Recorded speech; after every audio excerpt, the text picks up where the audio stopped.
महाकुंभ बदला मृत्यु कुंभ में सीएम ममता बनर्जी की यूपी सरकार पर कड़ी टिप्पणी। प्रयागराज में चल रहे महाकुंभ को लेकर पश्चिम बंगाल की मुख्यमंत्री ममता बनर्जी ने उत्तर प्रदेश के सीएम योगी आदित्यनाथ पर जम के निशाना साधा। हालिया भगदड़ की घटनाओं का हवाला देते हुए ममता बनर्जी ने महाकुंभ को मृत्यु कुंभ बताया। उन्होंने कहा है कि वीआईपीज को खास सुविधाएं दी जा रही है, लेकिन गरीबों को इससे वंचित रखा जा रहा है। ममता बनर्जी ने बंगाल विधानसभा में कहा है कि महाकुंभ अब मृत्यु कुंभ में बदल चुका है। वीआईपी लोगों को खास सुविधाएं दी जा रही है। न सिर्फ ममता बनर्जी बल्कि विपक्ष के कई नेता महाकुंभ को लेकर सीएम योगी सरकार पर हमलावर हैं और अव्यवस्था व बद इंतजामी के आरोप लगा रहे हैं। ममता बनर्जी ने मंगलवार को कहा कि आपको इस तरह के बड़े आयोजन की योजना बनानी चाहिए थी। भगदड़ की घटना के बाद कितने आयोग कुंभ भेजे गए, बिना पोस्टमार्टम के ही शवों को बंगाल भेज दिया गया।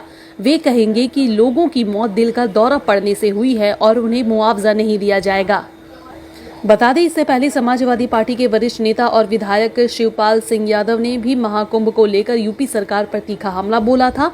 उन्होंने कहा था कि शास्त्रों में कहीं भी 144 वर्ष बाद महाकुंभ आने का उल्लेख नहीं है। अगर ये है तो लोग बताएं।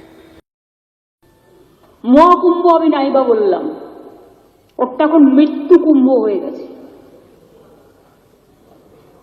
মৃত্যু কূপের মতো আমি মহাকুম্ভকে সম্মান করি, আমি শ্রদ্ধা জানাই, পবিত্র গঙ্গা মাকে আমি সম্মান করি। কিন্তু প্ল্যানিং না করে এত হাইপ তুলে এত লোকের মৃত্যু বললেন 30 জন, কথাটা কি সঠিক? কত ডেড বডি ভাসিয়ে দিয়েছেন নদীতে? কত হাজার হাজার 8বার আগুন লেগেছে। বড় লোক আর ভিআইপিদের জন্য লক্ষ টাকার ক্যাম্প, আর গরিব লোকেদের সাধারণ লোকেদের জন্য লাইনে দাঁড়ান 15 ঘন্টা 20 ঘন্টা দাঁড়িয়ে, যদি একটা মাদুরেও বসে 2000 টাকা। এক কাপ লাল চাও 500 থেকে 2000 টাকা। তারা যে জায়গাটা গিয়ে স্নান করবে সেটা আলাদা, ভিআইপিদের স্নানের জায়গাটা আলাদা।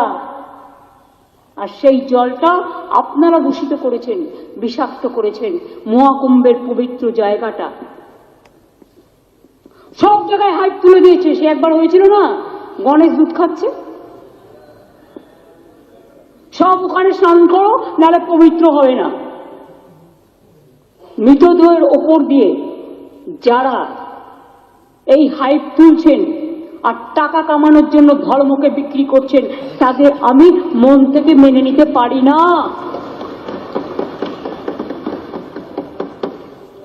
একটা বড় অনুষ্ঠানের স্ট্যাম্পেড হতেই পারে, কিন্তু তার জন্য প্ল্যানিং করতে হবে।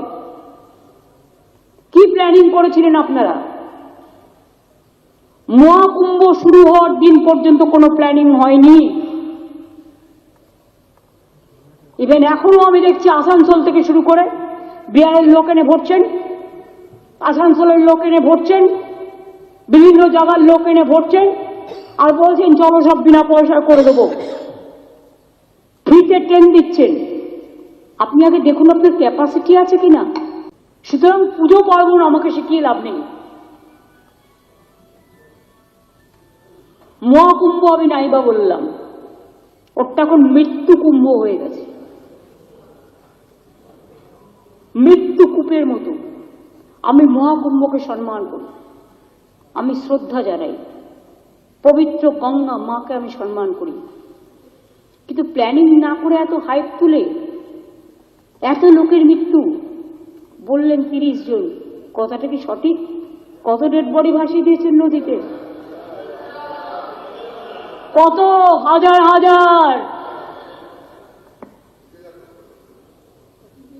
8বার আগুন লেগেছে। বড় লোক আর ভিআইপিদের জন্য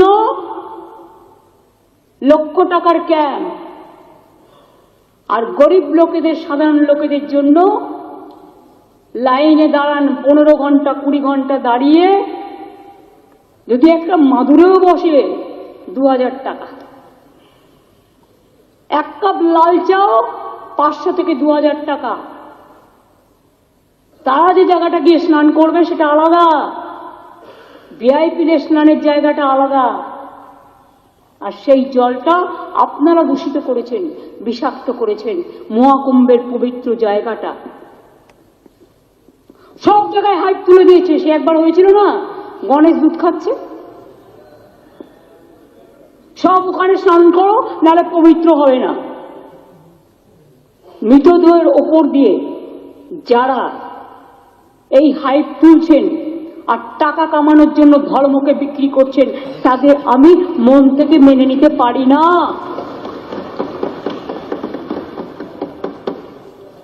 একটা বড় অনুষ্ঠানে স্ট্যাম্পেড হতেই পারে, কিন্তু তার জন্য প্ল্যানিং করতে হবে। কি প্ল্যানিং করেছিলেন আপনারা? মহাকুম্ভ শুরু হওয়ার দিন পর্যন্ত কোনো প্ল্যানিং হয়নি। ইভেন এখনো আমি দেখছি আসানসোল থেকে শুরু করে বিহারের লোক এনে ভরছেন, আসানসোলের লোক এনে ভরছেন, বিভিন্ন জায়গার লোক এনে ভরছেন, আর বলছেন চলো সব বিনা পয়সায় করে দেবো, ফ্রিতে ট্রেন দিচ্ছেন। আপনি আগে দেখুন আপনার ক্যাপাসিটি আছে কিনা।